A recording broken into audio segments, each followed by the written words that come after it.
ഇപ്പോൾ നമ്മൾ പഠിക്കാൻ പോകുന്ന ടോപ്പിക് സിമ്പിൾ ഇൻട്രസ്റ്റ് അഥവാ സാധാരണ പലിശ. ഈ പലിശ എന്ന് പറയുന്നത് നമ്മൾ വളരെ സാധാരണമായി നമ്മുടെ ദിവസങ്ങളിലുള്ള ജീവിതത്തിൽ കേൾക്കുന്നതാണ്. അതായത് നമ്മൾ എത്ര പലിശ കൊടുക്കുന്നു, എത്ര പലിശ വാങ്ങുന്നു എന്നുള്ളത്. അപ്പോൾ ഇത് കണ്ടുപിടിക്കാൻ എന്താണെന്ന് നമ്മൾ ചിന്തിച്ചിട്ടുണ്ടെങ്കിൽ അതിനൊരു ഫോർമുലയുണ്ട്. സിമ്പിൾ ഇൻട്രസ്റ്റ് എന്ന് പറയുന്നതിൻ്റെ ഫോർമുല PNR/100 എന്നാണ്. P എന്ന് പറയുന്നത് പ്രിൻസിപ്പിൾ, അതായത് മുടക്ക് മുതൽ. N എന്ന് പറയുന്നത് നമ്പർ ഓഫ് ഇയേഴ്സ്, എത്ര വർഷമാണ് നമ്മൾ നിക്ഷേപിക്കുന്നത് എന്നുള്ളത്. R എന്ന് പറയുന്നത് rate of interest. Rate of interest ആയതുകൊണ്ടാണ് നമ്മളതിനെ എന്ത് പറയുന്നത് R/100 എന്ന് വരാൻ കാരണം. ഓക്കെ, അപ്പോൾ simple interest is equal to PNR/100. Rate of interest എന്ന് പറഞ്ഞാൽ പലിശ നിരക്ക്. അപ്പോൾ ഇതാണ് ഫോർമുല. അപ്പോൾ സിമ്പിൾ ഇൻട്രസ്റ്റിൻ്റെ ഏതൊരു ചോദ്യം വന്നാലും നമ്മൾ അതിന് ഉപയോഗിക്കുന്ന PNR/100 എന്നാണ്. ഇത് കൂടാതെ കുറച്ച് എളുപ്പ വഴികൾ ഉപയോഗിച്ചും നമ്മൾ കണ്ടുപിടിക്കുന്നുണ്ട്. മെയിനായിട്ട് ഈ ഒരു ഫോർമുലയാണ് സിമ്പിൾ ഇൻട്രസ്റ്റിൽ വരുന്നത്. ഇനി നമുക്ക് സിമ്പിൾ ഇൻട്രസ്റ്റിൻ്റെ ഓരോ ചോദ്യങ്ങളിലൂടെ കടന്നു പോകാം. ആദ്യത്തെ ചോദ്യം, 25,000 രൂപയ്ക്ക് 10% പലിശ നിരക്കിൽ 2 വർഷത്തേക്ക് സാധാരണ പലിശ എത്ര? അപ്പോൾ 25,000 രൂപ 10% പലിശ നിരക്കിൽ ഒരാൾ നിക്ഷേപിച്ചാൽ അയാൾക്ക് 2 വർഷത്തേക്ക് കിട്ടുന്ന പലിശ എത്ര? നമ്മുടെ കയ്യിലുള്ളത് 25,000 രൂപയാണ്. ഓക്കെ, ഇത് നമ്മൾ ഫോർമുല ഉപയോഗിച്ച് ചെയ്യുവാണെങ്കിൽ P എന്ന് പറയുന്നത് 25,000, N എന്ന് പറയുന്നത് നമ്മൾ 2 വർഷത്തേക്കാണ് നിക്ഷേപിക്കുന്നത്. പലിശ നിരക്ക് എന്ന് പറയുന്നത് 10%. PNR/100, അതായത് 25,000 ഇൻറ്റു 2 ഇൻറ്റു 10/100. ഇത് വെട്ടിപ്പോവും, ബാക്കി 5, 5 5 25, 5000. അപ്പോൾ നമുക്കിവിടെ കിട്ടുന്നത് 5000 രൂപയാണ്. അതായത് 2 വർഷത്തേക്കുള്ള പലിശ എന്ന് പറയുന്നത് 5000 രൂപയാണ്. ഇത് നമ്മൾ ഫോർമുല ഉപയോഗിച്ച് ചെയ്യുകയാണ്. PNR/100, അതായത് 2 വർഷത്തേക്കുള്ള പലിശ 5000. ഇനി നമ്മൾ ഈ ക്വസ്റ്റ്യൻ വെറുതെ ഒന്ന് ചിന്തിച്ചു നോക്കിയേ. 25,000 രൂപ 10% പലിശ നിരക്കിൽ 2 വർഷത്തേക്ക് സാധാരണ പലിശ എത്ര?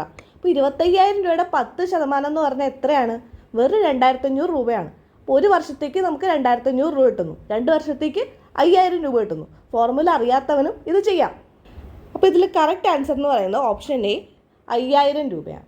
ഇനി രണ്ടാമത്തെ ചോദ്യം, 50,000 രൂപയ്ക്ക് 10% പലിശ നിരക്കിൽ 3.5 വർഷത്തെ സാധാരണ പലിശ എന്ത്? നമ്മൾ ആദ്യം തന്നെ നമ്മുടെ ഫോർമുല എഴുതാണ്, PNR/100. അപ്പോൾ ഇതിൽ പ്രിൻസിപ്പൾ എമൗണ്ട് അഥവാ മുടക്ക് മുതൽ എന്ന് പറയുന്നത് 50,000 രൂപയാണ്. ഇൻറ്റു റേറ്റ് ഓഫ് ഇൻട്രസ്റ്റ് എന്ന് പറയുന്നത് 10/100 ഇൻറ്റു എത്ര വർഷത്തേക്കാണ്? 3.5 വർഷം. 3.5 എന്ന് പറയുന്നത് 3.5.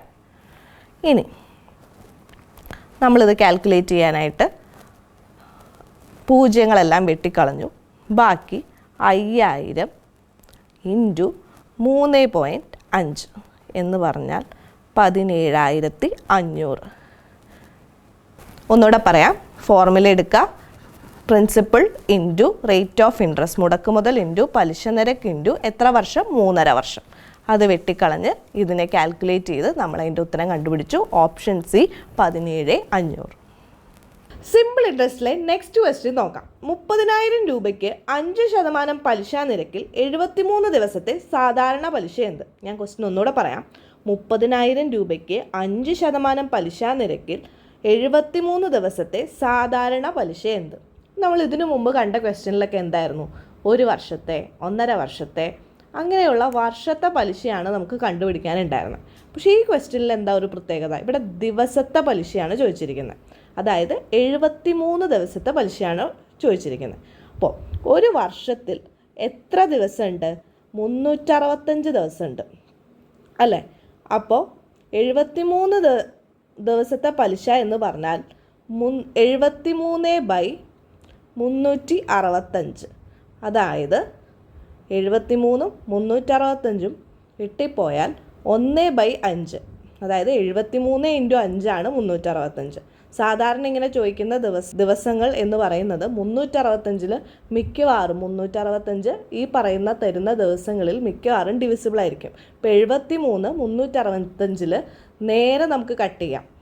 അല്ലെങ്കിൽ അറിയാത്ത പക്ഷം നമുക്ക് ഇത് ഡിവൈഡ് ചെയ്തും നോക്കാവുന്നതാണ്. അപ്പോൾ 73/365 എന്ന് പറയുന്ന 1/5 ആണ്. നമുക്ക് 1/5 കിട്ടി. ഇനി നമുക്ക് ഡയറക്റ്റ് ഫോർമുല ഇട്ട് ഈ ക്വസ്റ്റ്യൻ ചെയ്യാം. അതായത് 30,000 രൂപ ഇൻറ്റു 5% പലിശ 5/100 ഇൻറ്റു 1/5. 5 വെട്ടി 0 വെട്ടി ബാക്കി 300 രൂപ. അതായത് 75 ദിവസത്തെ പലിശ എന്ന് പറയുന്നത് 300 രൂപയാണ്. അതായത് ഓപ്ഷൻ ഡി ആണ് 73 ദിവസത്തെ പലിശ. ഒന്നുകൂടെ പറയാം, ഇതിൽ മെയിനായിട്ട് ശ്രദ്ധിക്കേണ്ടത് ഒറ്റ കാര്യമുള്ളൂ. ഇവിടെ ചോദിച്ചിരിക്കുന്നത് 73 ദിവസത്തെ പലിശയാണ്. ഈ 73 ദിവസത്തെ പലിശ എങ്ങനെ കണ്ടുപിടിക്കും? മൊത്തം എത്ര ദിവസമുണ്ട്? 365 ദിവസം. അതിലെ 73 ദിവസം നമുക്ക് മതി. അതായത് 73/365. അതായത് എത്ര ദിവസത്തെയാണോ ചോദിച്ചിരിക്കുന്നത് അതേ ഡിവൈഡഡ് ബൈ 365. അപ്പോൾ 73 ഡയറക്റ്റ് 365 വെട്ടിപ്പോവും. അതായത് 1/5. അറിയാത്തവരുണ്ടെങ്കിൽ ഡിവൈഡ് ചെയ്ത് നോക്കി കണ്ടുപിടിക്കാവുന്നതാണ്. ഞാനിപ്പോൾ നേരിട്ട് എഴുതിയത് എനിക്കിത് അറിയാവുന്നതുകൊണ്ടാണ്. ഇനി നമുക്ക് അടുത്ത ക്വസ്റ്റ്യൻ നോക്കാം. അടുത്ത ക്വസ്റ്റ്യൻ എന്ന് പറയുന്നത് 30,000 രൂപയ്ക്ക് 16.2/3% പലിശ നിരക്കിൽ 3 വർഷത്തെ സാധാരണ പലിശ എന്ത്?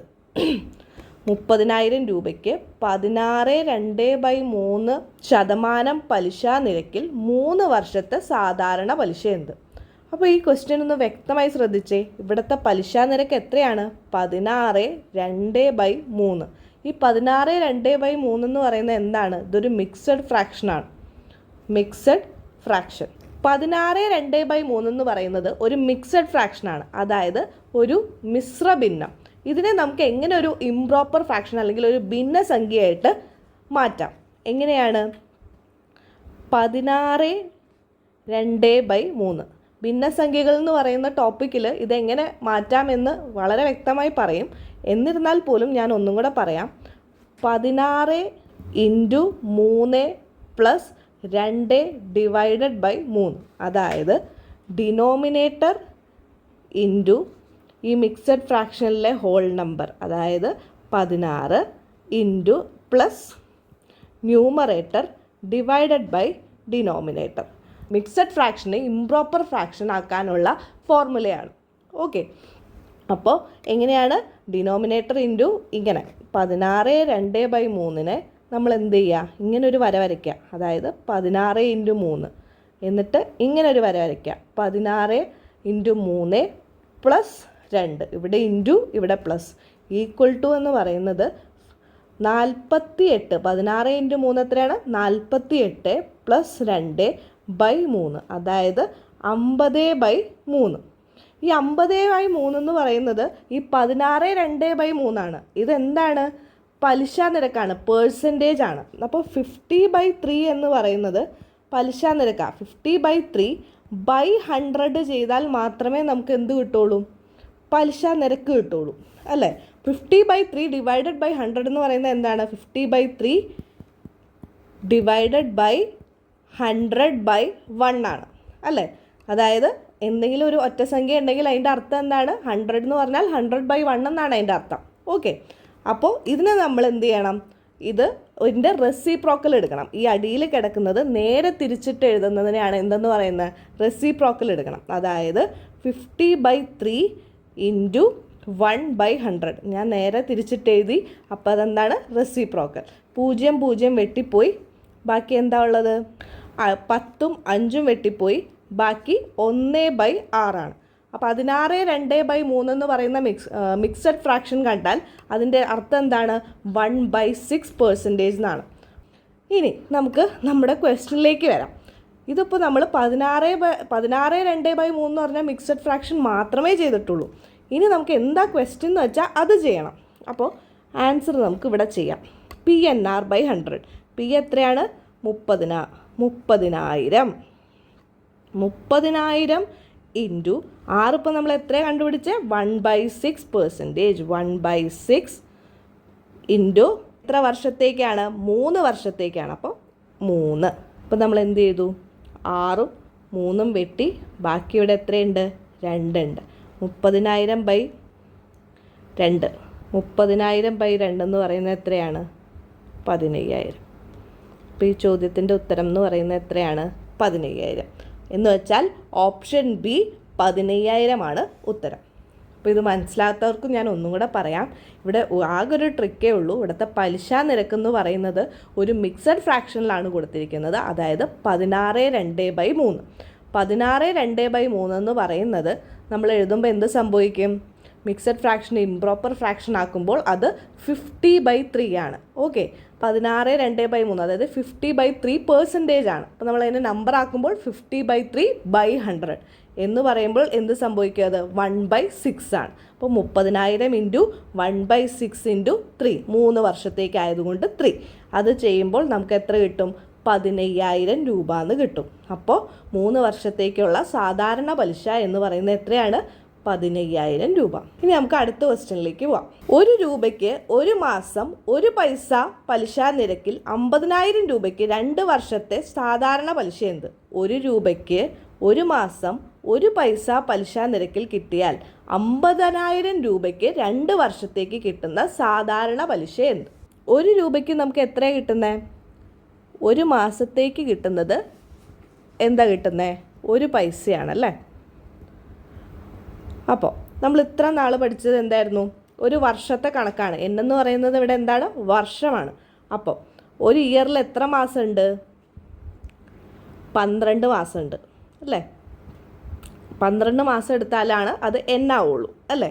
അപ്പോൾ 12 ഇൻറ്റു ഒരു പൈസ എന്ന് പറയുമ്പോൾ എത്രയാണ്? 12 അല്ലേ? അപ്പോൾ 12% ഇതിൻ്റെ ആറെന്ന് പറയുന്നത്. 12% ഇതിൻ്റെ ആറെന്ന് പറയുന്നത്. എങ്ങനെ 12% കിട്ടി? ഒന്നുകൂടെ പറയാം. 1 രൂപയ്ക്ക് 1 മാസം 1 പൈസ നിരക്കിൽ, 1 രൂപയ്ക്ക് 1 മാസം 1 പൈസ നിരക്കിൽ, അപ്പോൾ 12 മാസത്തേക്ക് 12%. അതെങ്ങനെയാണ് ഞാൻ 12% എന്ന് പറഞ്ഞത്? അതായത് ഒരു വർഷത്തിൽ 12 മാസം ഉള്ളത് കൊണ്ടാണ് എന്ത് വന്നത്? 12% വന്നത്. ഒരു മാസത്തേക്ക് 1%. അപ്പോൾ 12 മാസത്തേക്ക് 12%. അപ്പോൾ 1 രൂപയ്ക്ക് 1 മാസം 1 പൈസ പലിശ നിരക്കിൽ 50,000 രൂപയ്ക്ക് 2 വർഷത്തേക്കുള്ള സാധാരണ പലിശ എന്ത്? അപ്പോൾ ഇവിടെ സിമ്പിൾ ഇൻട്രസ്റ്റിൻ്റെ എന്ത് ക്വസ്റ്റ്യൻ വന്നാലും നമ്മൾ എന്ത് എഴുതും? PNR/100. സാധാരണ പലിശ അഥവാ സിമ്പിൾ ഇൻട്രസ്റ്റ് എന്ന് പറയുന്നത് എത്രയാണ്? PNR/100.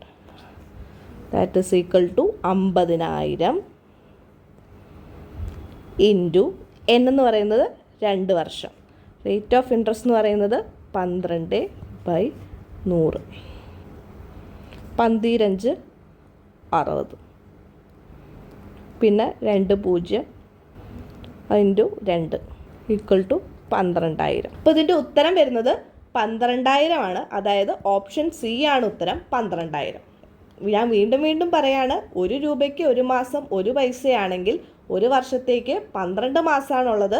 അതുകൊണ്ട് 12% അതിൻ്റെ പലിശ നിരക്ക്. ഇപ്പം അതിന് പകരം ഒരു വർഷത്തിൽ അതിൽ കൂടുതലുണ്ടെങ്കിൽ ശതമാനം മാറിയേനെ. ഓക്കെ, 12 മാസമായതുകൊണ്ട് ഒരു പൈസയ്ക്ക് 1 രൂപയ്ക്ക് 1 പൈസ എന്നുള്ളൊരു ക്വസ്റ്റ്യൻ വന്നു കഴിഞ്ഞാൽ നമ്മൾക്ക് എന്ത് എഴുതാം? 12% എന്ന് എഴുതാം. ഇനി നെക്സ്റ്റ് ക്വസ്റ്റ്യൻ. ഈ ക്വസ്റ്റ്യൻ നമ്മൾ ഇത്ര നേരം ചെയ്ത ക്വസ്റ്റ്യൻ വെച്ച് നോക്കുമ്പോൾ ഇത്തിരി ട്രിക്കിയാണ്. അപ്പോൾ ഞാൻ ക്വസ്റ്റ്യൻ വായിക്കാം, അതിനുശേഷം പറഞ്ഞുതരാം. ഇതിനൊരു ചെറിയ ഫോർമുല പഠിച്ചു വെക്കാനുണ്ട്, എന്നാൽ മാത്രമേ ഈ ക്വസ്റ്റ്യൻ ചെയ്യാൻ പറ്റുള്ളൂ. നമ്മൾക്ക് നോക്കാം. ഒരു തുക സാധാരണ പലിശ പ്രകാരം 20 വർഷം കൊണ്ട് ഇരട്ടിയായാൽ പലിശ നിരക്ക് എന്ത്? ഒരു തുക സാധാരണ പലിശ പ്രകാരം 20 വർഷം കൊണ്ട് ഇരട്ടിയായാൽ പലിശ നിരക്ക് എന്ത്? അപ്പോൾ ഇങ്ങനൊരു ക്വസ്റ്റ്യൻ വന്നാൽ, അതായത് ഒരു നിശ്ചിത വർഷം കൊണ്ട് ഒരു തുക ഇരട്ടിയായി എന്ന് പറഞ്ഞാൽ അതിനൊരു ഫോർമുലയുണ്ട്. എന്ന് വെച്ചാൽ നമുക്കിവിടെ ആകെ തന്നിരിക്കുന്നതെന്ന് പറയുന്നത് N എന്ന് പറയുന്ന വാല്യൂ, അതായത് നമ്പർ ഓഫ് ഇയേഴ്സ് അല്ലേ? N എന്ന് പറയുന്ന ഒരു വാല്യൂ തന്നിട്ടുള്ളൂ. ഈ ഒറ്റ വാല്യൂ വെച്ചിട്ട് നമുക്ക് ആ തുക കണ്ടുപിടിക്കാൻ ബുദ്ധിമുട്ടാണ്. അപ്പോൾ അതിനൊരു ഫോർമുലയുണ്ട്. എന്താണത്? നമുക്ക് തുക എന്ന് പറയുന്ന, അല്ലെങ്കിൽ ആ എമൗണ്ട്, അല്ലെങ്കിൽ ആ പലിശ നിരക്ക് എത്ര തുകയാണ് അല്ലെങ്കിൽ എത്ര പലിശ നിരക്കാണ് എന്ന് കണ്ടുപിടിക്കാൻ നമ്മൾ എന്ത് വേണം? Rate of interest is equal to, ഇങ്ങനെയുള്ള ചോദ്യത്തിൽ rate of interest is equal to എന്ന് പറയുന്നത് എന്താണ്? 100/n ആണ്. അതായത് ഒരു തുക ഇത്ര വർഷം കൊണ്ട് ഇരട്ടിയായി എന്ന് പറഞ്ഞാൽ 100/n ആണ്. n എന്ന് പറഞ്ഞാൽ എത്രയാണ് 20 ആണ്. അപ്പോൾ 100/20 എന്ന് പറഞ്ഞാൽ ഡയറക്റ്റ് 5% ആണ്. അപ്പോൾ ഇതിലൊന്നുമില്ല, ഒരു നിശ്ചിത തുക ഇത്ര നാളുകൊണ്ട് ഇരട്ടിയായി എന്ന് പറഞ്ഞാൽ അതിൻ്റെ പലിശ നിരക്കാണ് ചോദിക്കുന്നത്. നമുക്ക് ആകെ തന്നിരിക്കുന്ന n ആണ്. അപ്പോൾ നമ്മൾ എന്ത് ചെയ്യണം? നമുക്കൊരു ഫോർമുലയുണ്ട്. അപ്പോൾ റേറ്റ് ഓഫ് ഇൻട്രസ്റ്റ് എന്ന് പറയുന്നത് മൊത്തം 100 ആണ്. 100/20. അപ്പോൾ എത്ര കിട്ടും? 5%. അതാണ് നമ്മുടെ റേറ്റ് ഓഫ് ഇൻട്രസ്റ്റ്. അപ്പോൾ ഓപ്ഷൻ എ ആണ് ഉത്തരം, 5%.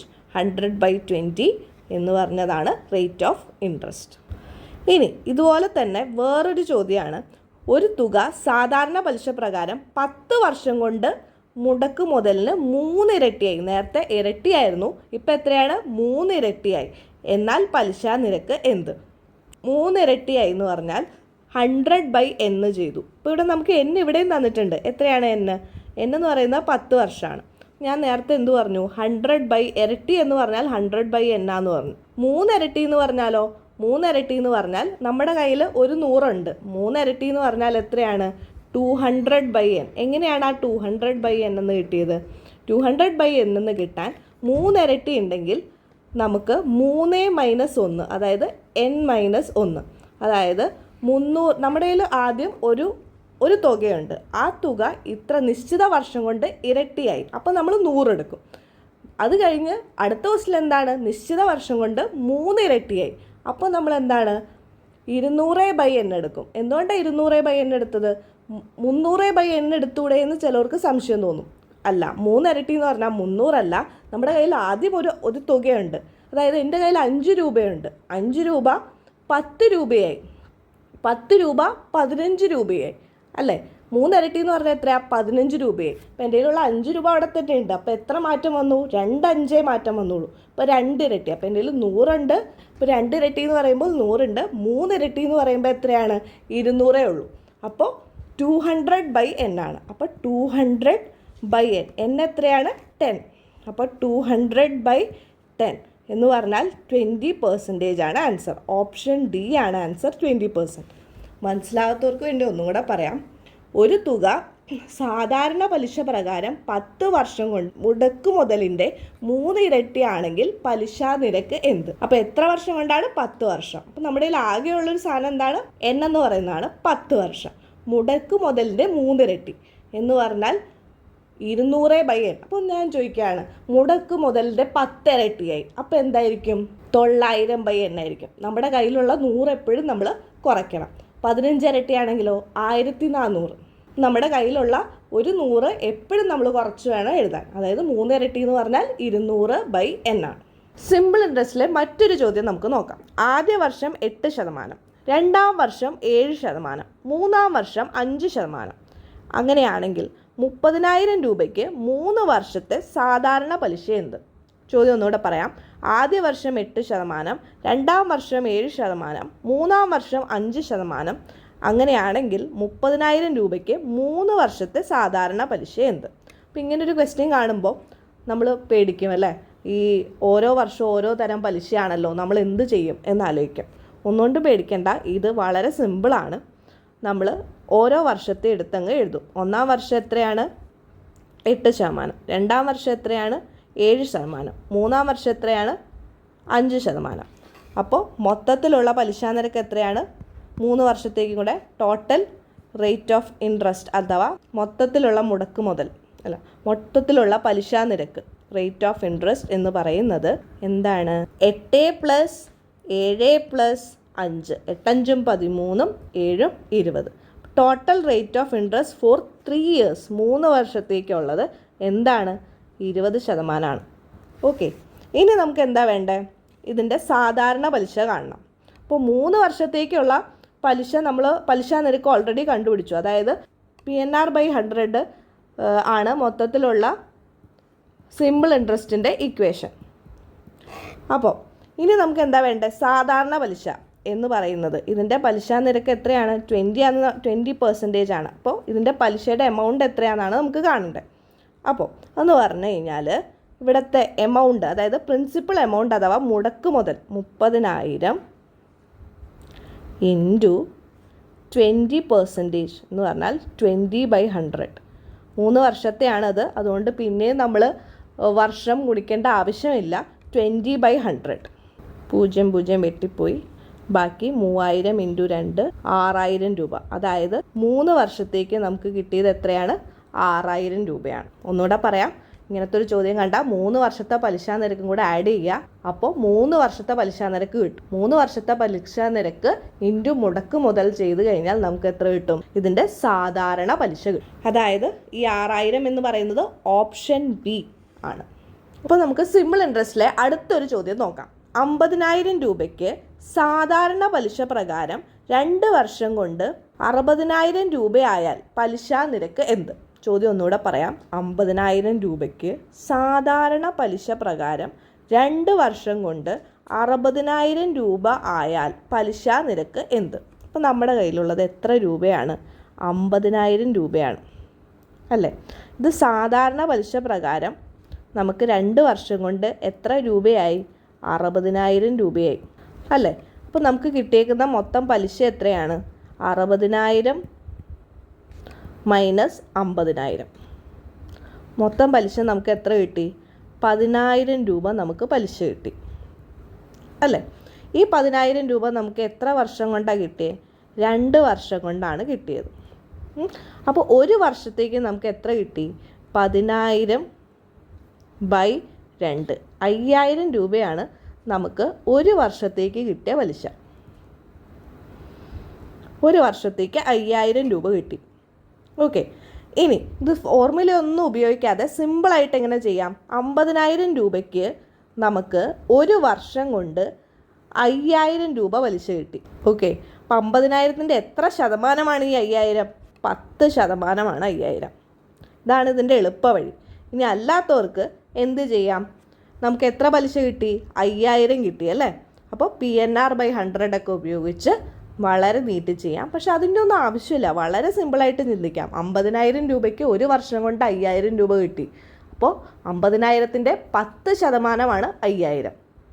അപ്പോൾ 10% ഇതിൻ്റെ ഉത്തരം. അതായത് ഓപ്ഷൻ എ ആണ് ഇതിൻ്റെ ഉത്തരം. ഇനി അടുത്ത ചോദ്യം.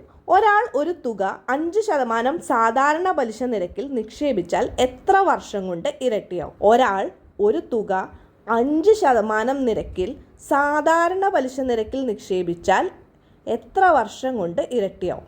അപ്പോൾ 5%-ലാണ് അയാൾ നിക്ഷേപിക്കുന്നത് സാധാരണ പലിശയിൽ. ഓക്കെ, നമുക്കറിയേണ്ടത് എത്രയാണ്? എത്ര വർഷം കൊണ്ട് അത് ഇരട്ടിയാവുമെന്നാണ് നമുക്കറിയേണ്ടത്. എത്ര വർഷം, അതായത് എന്നാണ് നമുക്ക് കണ്ടുപിടിക്കേണ്ടത്. n = എന്ന് പറഞ്ഞാൽ ഇരട്ടിയാണ് ആവേണ്ടത്. അപ്പോൾ 100/r ഇരട്ടിയാണ് ആവേണ്ടത്. അപ്പോൾ 5 ഇരട്ടിയാണ് ആവേണ്ടെങ്കിലോ 500/r ആയിരിക്കും. ഇതിപ്പോൾ ഇരട്ടിയാണ് അറിയേണ്ടത്. അപ്പോൾ n = 100/r. അതായത് 100/r എത്രയാണ്?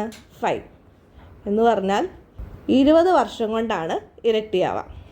20 വർഷം കൊണ്ടാണ് ഇരട്ടിയാവുക. ഒന്നുകൂടെ പറയാം. ഒരാൾ ഒരു തുക 5% സാധാരണ പലിശ നിരക്കിൽ നിക്ഷേപിച്ചാൽ എത്ര വർഷം കൊണ്ട് ഇരട്ടിയാവും? നമ്മൾ നേരത്തെ പറഞ്ഞു, ഇരട്ടി എന്ന് പറയുമ്പോൾ നമ്മൾ എത്രയാണ് ഉപയോഗിക്കുക? 100 ഉപയോഗിക്കുക അല്ലേ? അപ്പോൾ n = എന്ന് പറയുന്നത് 100/r ആണ്. ഈ ഫോർമുല പഠിച്ചു വയ്ക്കുക. അതായത് ഇരട്ടിയാവുന്ന ചോദിച്ചാൽ എത്ര വർഷം കൊണ്ട് ഇരട്ടിയാവുമെന്ന് ചോദിച്ചാൽ n = എന്ന് പറയുന്നത് 100/r ആണ്. 100/5 which is equal to 20 years എന്ന് പറഞ്ഞാൽ ഓപ്ഷൻ ഡി ആണ് ഉത്തരം. ഇതിൻ്റെ ഉത്തരം ഞാൻ ഒന്നുകൂടെ പറയാം. ഒരാൾ ഒരു തുക 5% സാധാരണ പലിശ നിരക്കിൽ നിക്ഷേപിച്ചാൽ എത്ര വർഷം കൊണ്ട് ഇരട്ടിയാവും?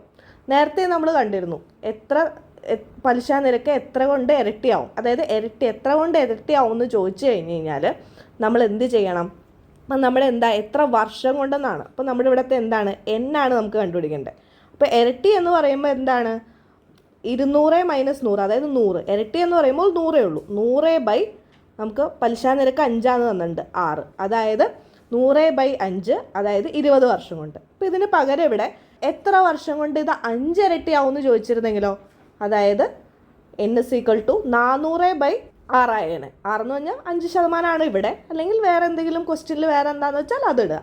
ഓക്കെ, അപ്പോൾ എത്ര ഇരട്ടി? 5 ഇരട്ടി എന്നാണെങ്കിൽ 400, 10 ഇരട്ടി എന്നാണെങ്കിൽ 9, 900 അങ്ങനെയാണ്. അപ്പോൾ അങ്ങനെയാണെങ്കിൽ ഇവിടെ എത്രയാണ്? 100/6, അതായത് 100/5 which is equal to 20 years. അതായത് ഓപ്ഷൻ ഡി 20 ഇയേഴ്സ് ആണ് ഉത്തരം. സിമ്പിൾ ഇൻട്രസ്റ്റിൻ്റെ അടുത്തൊരു ചോദ്യത്തിലേക്ക് പോവാം. ഒരു തുക സാധാരണ പലിശ പ്രകാരം 45 വർഷം കൊണ്ട് മുതൽ മുടക്കിൻ്റെ 10 ഇരട്ടി ആയാൽ പലിശ നിരക്ക് എന്ത്? ചോദ്യം ഒന്നും കൂടെ പറയാം. 45 വർഷം കൊണ്ട് എത്ര ഇരട്ടിയായി? നമ്മുടെ പ്രിൻസിപ്പൽ എമൗണ്ടിൻ്റെ 10 ഇരട്ടിയായി. അങ്ങനെയാണെങ്കിൽ പലിശ നിരക്ക് എന്ത്? ഈ ചോദ്യം എങ്ങനെ ചെയ്യാമെന്ന് നോക്കാം. നമ്മുടെ കയ്യിൽ എന്തൊക്കെയുണ്ട്? 45 ഇയേഴ്സ് കൊണ്ട് എത്ര ഇരട്ടിയായി? 10 ഇരട്ടിയായി. 10 ഇരട്ടി എന്ന് പറഞ്ഞാൽ നമ്മൾ എപ്പോഴും എന്താ എടുക്കണ്ടേ? 900 ആണ് എടുക്കേണ്ടത്. ഓക്കെ, അപ്പോൾ പലിശ നിരക്ക് എന്ന് പറഞ്ഞാൽ R ഇസ് ഈക്വൽ ടു എന്ന് പറഞ്ഞാൽ 900 ബൈ എത്രയാണ്? എത്ര ഇയർ ആണ്? 45. അതായത് R ഇസ് ഈക്വൽ ടു എന്ന് പറയുന്നത് എന്താണെന്നാണ് ഞാൻ പറഞ്ഞത്? 900/n ആണെന്ന് പറഞ്ഞിരുന്നു അല്ലേ? ഈ 900 എങ്ങനെ വന്നു? 10 ഇരട്ടി. നേരത്തെ ചോദ്യങ്ങളിൽ ഞാൻ റിപ്പീറ്റഡ് ആയിട്ട് ഇത് പറയുന്നുണ്ട്. 10 ഇരട്ടി എന്ന് പറഞ്ഞു കഴിഞ്ഞാൽ ഒരു തുക നമ്മുടെ കയ്യിലുണ്ട്, 100 നമ്മുടെ കയ്യിലുണ്ട്. ആ 10 ഇരട്ടിയിൽ നിന്ന് ആ 100 മാറ്റി വെച്ചിട്ട് ബാക്കി 900 നമുക്ക് മതി. 10 ഇരട്ടിയാവാൻ 900 കൂടെ ചേർത്ത് കഴിഞ്ഞാൽ 10 ഇരട്ടിയാവും. R എന്ന് പറയുന്നത് 900/n ആണ്. R എന്ന് പറയുന്നത് 900/n ആണ്. അതായത് 900/45. 90/45 രണ്ടിൽ വെട്ടും, ബാക്കി അപ്പോൾ നമുക്ക് എത്ര കിട്ടും? 20%. ആറാണ് നമുക്ക് കണ്ടുപിടിക്കേണ്ടത്. R എന്ന് പറയുന്നത് 20%. അതായത് ഓപ്ഷൻ ബി ആണ് ഉത്തരം. മനസ്സിലാകാത്തവർക്ക് വേണ്ടി ഒന്നും കൂടെ പറയാം. ഇവിടെ 45 വർഷം കൊണ്ട് 10 ഇരട്ടിയായി. 10 ഇരട്ടി എന്ന് പറഞ്ഞാൽ 900 ആണ്. 900 ആണ് എടുക്കേണ്ടത്. R is equal to 900/n. അതായത് R is equal to 900/45 which is equal to 20%. അപ്പോൾ ഇതോടുകൂടി നമ്മുടെ സാധാരണ പലിശയുടെ ഒരുവിധം എല്ലാ മോഡലിലുള്ള ചോദ്യങ്ങളും നമ്മൾ കവർ ചെയ്തിട്ടുണ്ട്. ഇതെല്ലാം നിങ്ങൾ ചെയ്തു നോക്കുക. കേട്ടതുകൊണ്ട് മാത്രം കാര്യമില്ല, ചെയ്തു നോക്കുക. അപ്പോൾ okay, thank you so much.